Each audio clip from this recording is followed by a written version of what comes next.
Bienvenue sur le rocher. Et si ta vie n'était pas censée rester comme elle est aujourd'hui? Et si Dieu n'avait pas seulement prévu de te consoler, mais de te transformer? La Bible parle d'un cœur nouveau, d'une pensée renouvelée, d'une identité restaurée. Peu importe ton passé, peu importe tes erreurs, peu importe la saison que tu traverses, Dieu est un Dieu de transformation.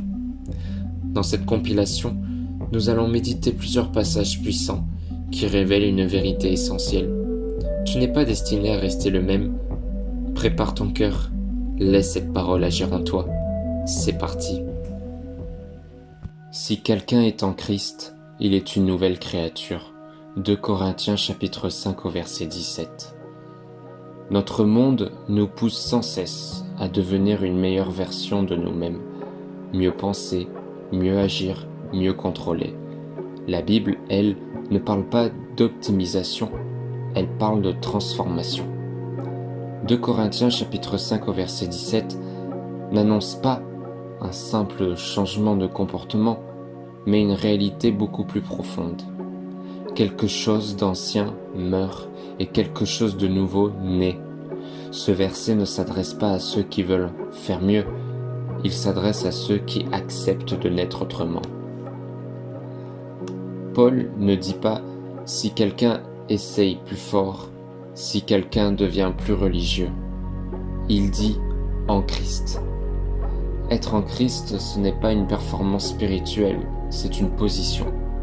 Cela signifie être uni à lui, être attaché à sa vie, recevoir une nouvelle source d'identité. La foi chrétienne ne commence pas par ce que tu fais, mais par là où tu te tiens. Paul ne dit pas « il s'améliore », il change un peu. Il dit plutôt « il est une nouvelle créature ». Ce n'est pas un futur, ce n'est pas un objectif, c'est une réalité spirituelle. Cela signifie une nouvelle identité, une nouvelle origine, une nouvelle direction intérieure. Le croyant ne lutte pas pour devenir nouveau, il apprend à vivre depuis ce qu'il est déjà devenu. Les choses anciennes ne sont pas seulement des péchés visibles, des comportements destructeurs, mais aussi des identités fondées sur la honte, des mécanismes de survie, des schémas hérités, des mensonges intégrés. Ce verset ne nie pas ton passé, il affirme simplement qu'il n'a plus l'autorité. Ton passé peut expliquer, mais il ne définit plus. Le mot « voici » est une proclamation. Paul attire l'attention sur quelque chose de réel, ici et maintenant. La nouveauté en Christ commence à l'intérieur, se déploie dans le temps, se manifeste progressivement. Ce n'est pas une émotion instantanée, c'est une vie en transformation. La graine est nouvelle, même si l'arbre est encore en croissance. Beaucoup sont en Christ, mais vivent encore comme s'ils étaient définis par leurs échecs, leurs chutes, leurs blessures, leurs anciennes étiquettes. Parce que l'identité nouvelle doit être apprise. La transformation biblique passe par le renouvellement de l'intelligence, l'acceptation de la vérité, le détachement des anciens récits. La foi ne supprime pas le combat, elle change le terrain du combat. Être nouveau ne signifie pas ne plus tomber, ne plus douter ou ne plus souffrir. Cela signifie ne plus combattre pour exister, mais combattre depuis une identité déjà donnée. La grâce ne nie pas la fragilité. Elle la traverse, elle la porte, elle la transforme. 2 Corinthiens chapitre 5 au verset 17 n'est pas un slogan motivant. C'est une déclaration spirituelle radicale. En Christ, tu n'es plus défini par ton passé. Tu n'es plus condamné à répéter. Tu n'es plus seul pour changer. La nouveauté commence quand tu crois ce que Dieu dit de toi. Si cette parole t'a remué, ce n'est pas pour te mettre la pression, mais pour te libérer. Tu n'as pas à prouver que tu as changé. Tu es appelé à habiter ce que Dieu a déjà fait. Parfois, le combat n'est pas de devenir nouveau, mais d'arrêter de vivre comme si tu ne l'étais pas. Prends ce temps. Laisse cette vérité descendre plus bas que la tête. Ne cours pas devant la grâce. Et souviens-toi, quand l'ancienne identité parle encore, la nouvelle, elle, est déjà debout. Ici, on ne répare pas la surface. On revient au fondement. Je vous donnerai un cœur nouveau. Ézéchiel chapitre 36 au verset 26. Beaucoup essaient de changer leur comportement, leurs habitudes, leurs réactions, leurs choix. Ils font des efforts, ils prennent de bonnes résolutions, ils promettent de faire mieux, mais malgré tout, quelque chose résiste à l'intérieur. Parce que la Bible révèle une vérité essentielle. Le problème n'est pas seulement ce que nous faisons, le problème est souvent ce que nous sommes devenus intérieurement. Ézéchiel chapitre 36 au verset 26 ne parle pas d'amélioration, il parle de transformation radicale. Dieu ne répare pas simplement l'ancien cœur, il en donne un nouveau. Dieu adresse cette promesse à Israël en exil, un peuple éloigné de sa terre, humilié, coupable, spirituellement sec. Ils ont échoué, ils ont désobéi, ils ont perdu leur repère. Ce verset ne s'adresse pas à des personnes fortes, mais à un peuple incapable de se sauver lui-même. Et c'est précisément là que Dieu intervient. Le cœur nouveau est une initiative divine, pas une récompense humaine. Dans la pensée biblique, le cœur n'est pas seulement émotionnel. Il représente la volonté, les pensées profondes, les désirs, les décisions, l'orientation de la vie. Le cœur est la source.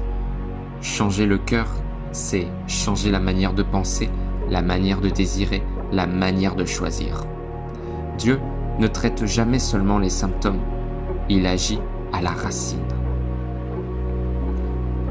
Dieu parle d'un cœur de pierre, un cœur durci par les blessures, fermé par la peur, protégé par des défenses, insensible à Dieu et parfois aux autres. Le cœur de pierre n'est pas toujours né de la méchanceté. Souvent, il naît de déceptions répétées, de trahisons, de prières restées sans réponse, de souffrances non guéries. Le cœur s'endurcit pour survivre.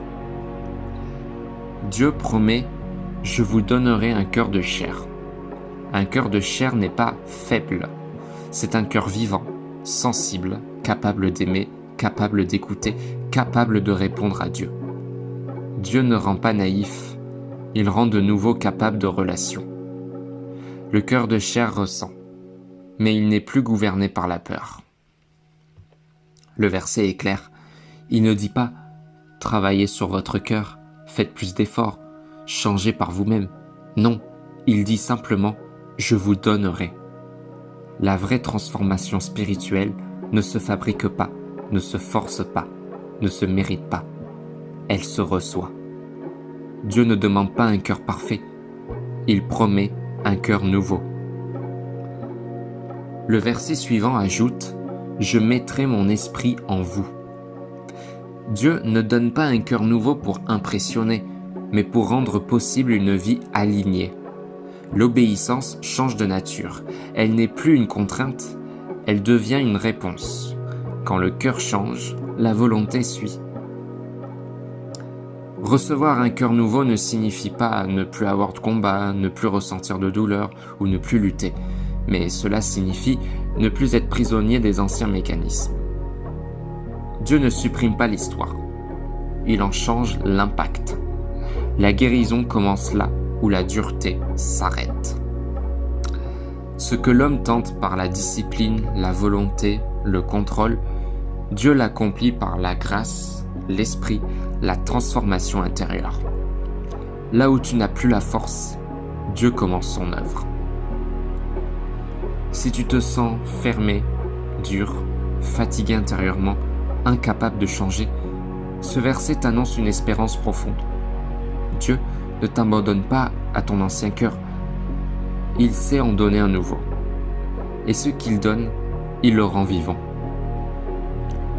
Merci d'avoir pris ce temps dans la parole. sur le rocher, nous croyons que Dieu ne se contente pas de corriger l'extérieur, il transforme l'intérieur.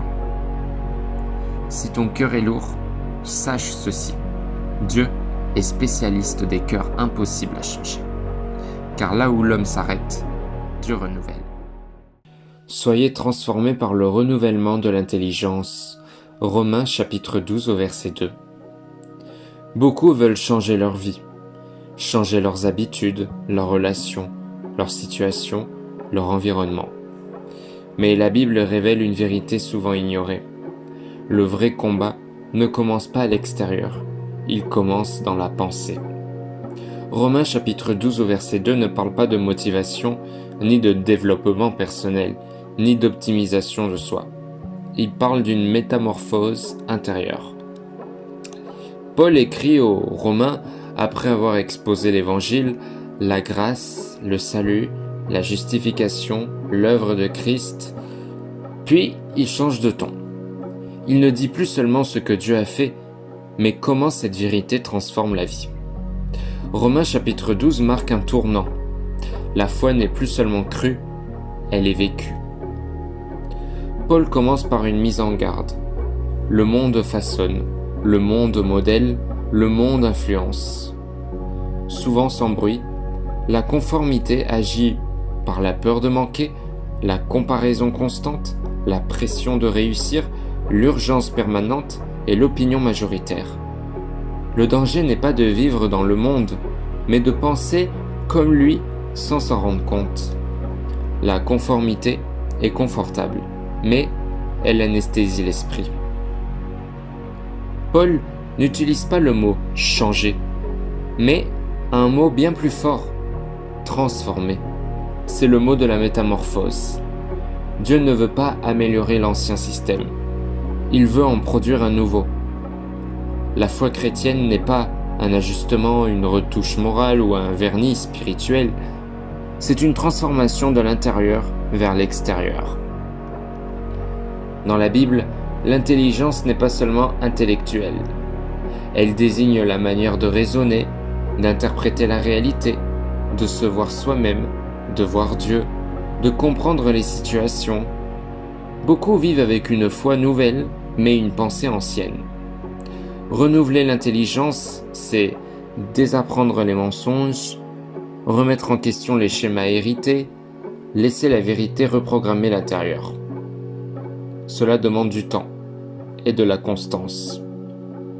Parce que nos pensées ont été formées par l'enfance, les blessures, les échecs, la peur, la honte, les habitudes répétées. Dieu ne force pas l'esprit, il invite à s'ouvrir. Le renouvellement est souvent lent, mais profondément libérateur. Le renouvellement a un but précis, le discernement. Dieu ne cache pas sa volonté, mais elle ne se comprend pas avec un esprit saturé. Paul précise, bonne, agréable, parfaite. La volonté de Dieu n'est pas une menace, c'est un alignement. Quand l'intelligence est renouvelée, les choix deviennent plus clairs, les priorités se réalignent, la paix intérieure augmente. Paul ne parle pas d'un événement unique. Le renouvellement est un processus. Chaque jour, ce que tu laisses entrer, ce que tu médites, ce que tu crois, ce que tu nourris, la transformation ne vient pas d'un effort héroïque, mais d'une exposition régulière à la vérité. Romains chapitre 12 au verset 2 révèle une vérité simple mais exigeante. Une vie transformée commence par une pensée transformée. Quand l'intelligence est renouvelée, la paix remplace l'anxiété, la vérité chasse le mensonge, la liberté remplace la confusion. Dieu ne change pas seulement ce que tu fais, il change la manière dont tu vois. Merci d'avoir pris ce temps. Sur le rocher, nous croyons que Dieu transforme en profondeur, pas en surface. Il renouvelle, il restaure, il éclaire l'intérieur, là où tout commence. Si tes pensées sont lourdes, si ton esprit est fatigué, si tu tournes en rond intérieurement, Dieu ne te condamne pas. Il t'invite à un renouvellement. Car quand Dieu pense en toi, ta vie commence à changer. Celui qui a commencé en vous une bonne œuvre la rendra parfaite pour le jour de Jésus-Christ. Philippiens chapitre 1 verset 6. Il y a des saisons dans la vie chrétienne où tout semble figé. Tu pries, mais tu as l'impression que rien ne bouge. Tu avances, mais sans sentir de progrès. Tu crois, mais avec des doutes persistants. Tu regardes les autres, tu compares leurs témoignages, leurs zèle, leur foi visible, et tu te demandes si quelque chose ne cloche pas chez toi. Philippiens chapitre 1 verset 6 est un verset pour ces moments précis, pas pour les jours de victoire évidente, mais pour les jours silencieux, flous, fatigués. Ce n'est pas un slogan chrétien, c'est une encre spirituelle. Paul écrit cette lettre depuis la prison, pas depuis un lieu de confort, pas depuis une position de réussite visible. Il est privé de liberté, exposé à l'incertitude et dépendant des autres. Et pourtant, cette lettre est l'une des plus joyeuses du Nouveau Testament. La paix de Paul ne vient pas de sa situation, mais de sa vision de Dieu. Cela nous enseigne une chose essentielle. La progression spirituelle n'est pas incompatible avec les saisons difficiles. Paul ne dit pas « celui qui coopère bien, celui qui persévère parfaitement » ou « celui qui fait tout correctement ». Non, il dit « celui qui a commencé en vous ». La foi commence par une initiative divine. Dieu ne t'a pas découvert par hasard. Il ne s'est pas dit « on verra bien ce que ça donne ». S'il a commencé, c'est qu'il avait déjà une intention. Et cela change tout. Ta valeur ne dépend pas de ta constance, ton salut ne dépend pas de ta performance, et ta croissance ne dépend pas de ton énergie. Dieu appelle bonne une œuvre qui est encore en cours, même quand elle semble incomplète à tes yeux. Ce que tu appelles lenteur, Dieu appelle maturation.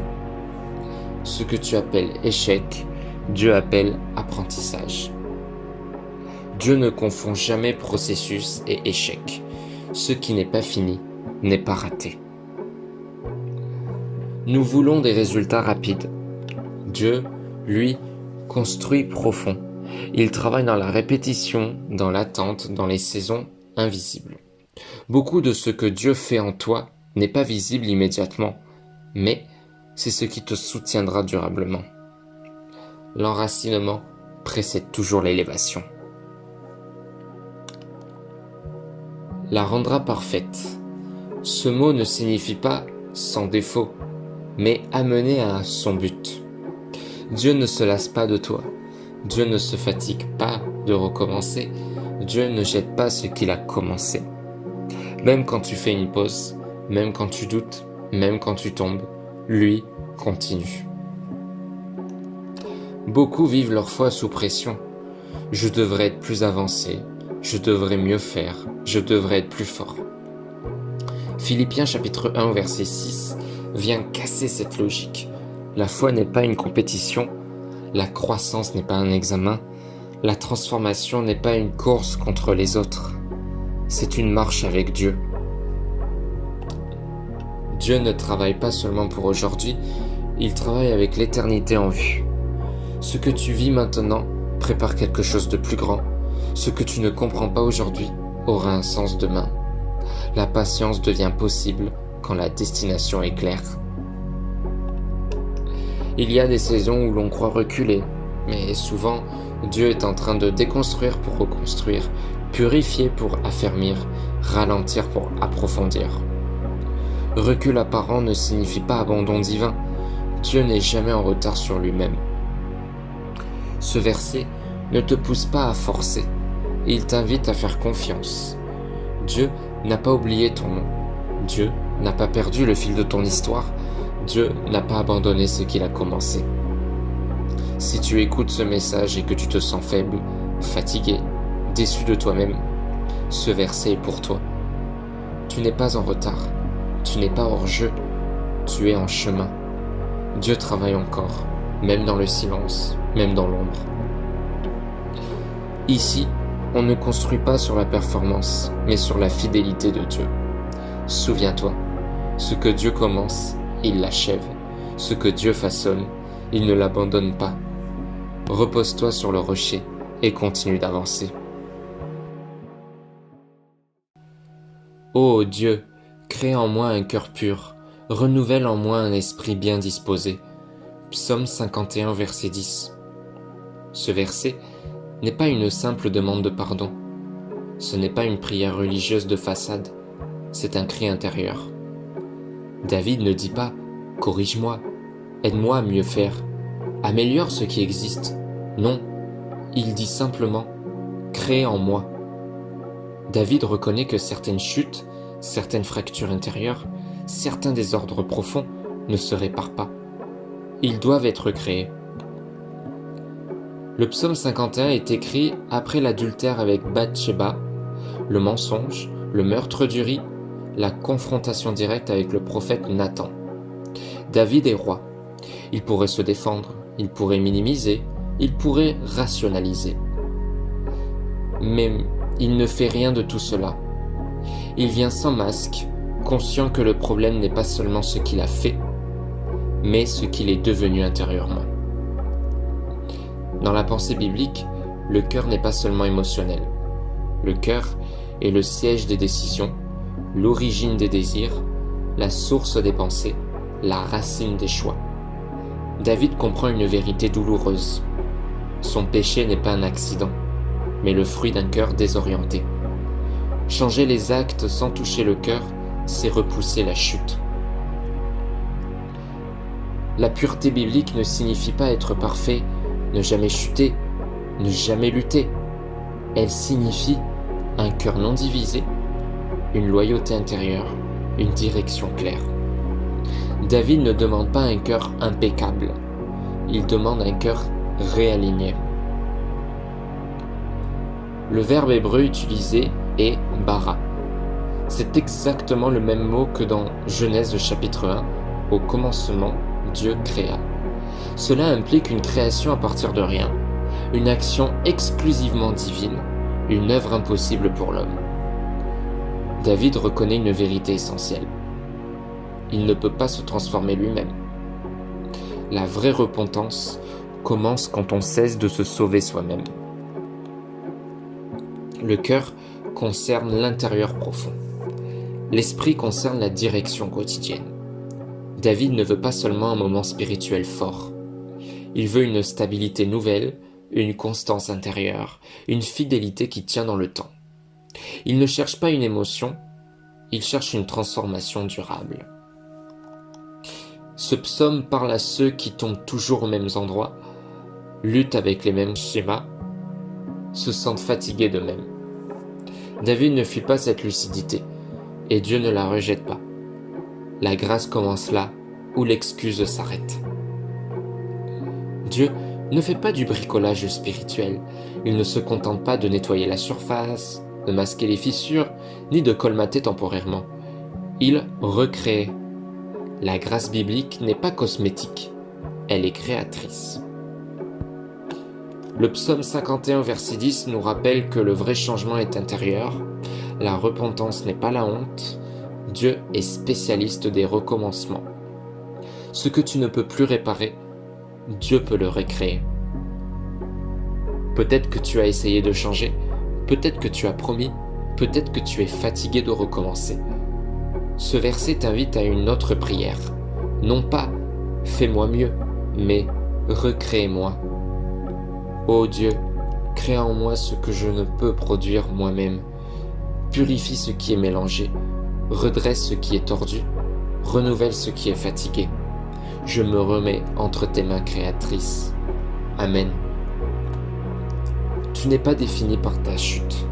Tu n'es pas condamné à répéter. Tu n'es pas trop brisé pour Dieu. Quand Dieu crée, il ne répare pas l'ancien. Il fait du nouveau. Reste humble, reste ouvert. Reste devant lui sur le rocher. Confie-toi en l'Éternel de tout ton cœur et ne t'appuie pas sur ta propre intelligence. Reconnais-le dans toutes tes voies et il aplanira tes sentiers. Proverbes chapitre 3 versets 5 à 6. Nous vivons dans une époque où tout doit être compris. Tout doit être analysé, expliqué, anticipé. Ne pas savoir nous inquiète, ne pas maîtriser nous angoisse, ne pas comprendre nous donne l'impression de perdre le contrôle. Alors nous réfléchissons sans cesse, nous anticipons le pire, nous rejouons les scénarios dans notre tête. Et au milieu de cette fatigue mentale, la parole de Dieu prononce une invitation simple, mais profondément dérangeante. Confie-toi en l'Éternel de tout ton cœur. Pas quand tu comprendras, pas quand tout sera clair, pas quand tu te sentiras prêt. Maintenant. Dans la Bible, la confiance n'est pas un ressenti passager. Ce n'est pas une émotion agréable qui vient quand tout va bien. Se confier, c'est un choix. C'est décider intérieurement de remettre le poids, déposer le contrôle, arrêter de tout porter seul. Se confier, ce n'est pas nier la difficulté, c'est refuser d'en être prisonnier. Dieu ne force jamais la confiance. Il ne l'exige pas par la peur, il l'invite par la fidélité. Dieu ne demande pas une confiance partielle, il ne demande pas une foi conditionnelle. Pas un cœur partagé, une confiance à moitié, ni une foi avec une issue de secours fondée sur la peur. Non, dans la Bible, le cœur représente les pensées, les émotions, les choix, la direction intérieure. Se confier de tout son cœur, c'est arrêter de dire « je fais confiance à Dieu », mais au cas où, je garde le contrôle. La confiance fragmentée maintient l'angoisse vivante. Ce verset ne condamne pas l'intelligence, il condamne l'illusion de suffisance. S'appuyer sur sa propre intelligence, c'est croire que tout dépend de soi, penser que comprendre, c'est maîtriser, confondre prudence et contrôle. L'intelligence humaine est précieuse, mais elle est limitée. La sagesse divine ne l'est pas. Dieu ne te demande pas d'arrêter de réfléchir, il te demande d'arrêter de croire que réfléchir suffit. Reconnaître Dieu ne signifie pas simplement penser à lui. Cela signifie lui faire une place réelle dans tes décisions.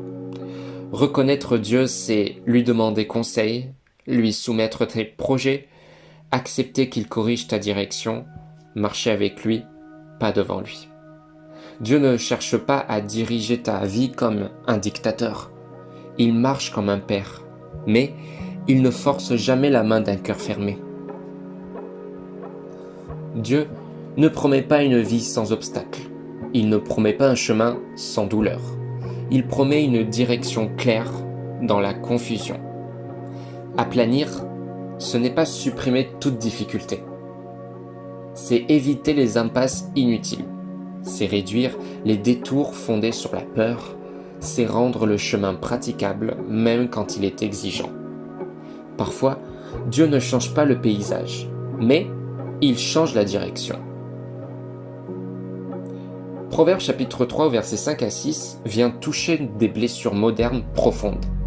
L'angoisse du futur, la fatigue mentale, le besoin obsessionnel de contrôle, la peur de faire le mauvais choix, l'épuisement intérieur.